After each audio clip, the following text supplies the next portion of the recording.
To install atMalmesbury as a progressive web app on your tablet or PC, open up your browser on your tablet or your PC, and then go to the address atmalmesbury.co.za. It will be in the description.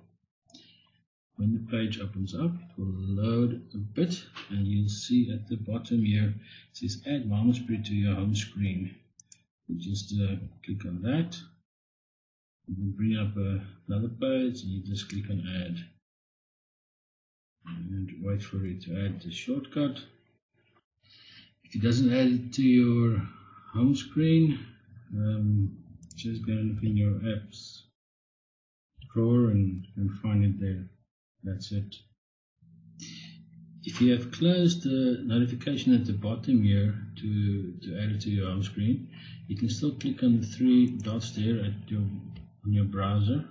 When that opens up, you just say click on Add on Home Screen and click on Add, and it will add atMalmesbury app to your home screen.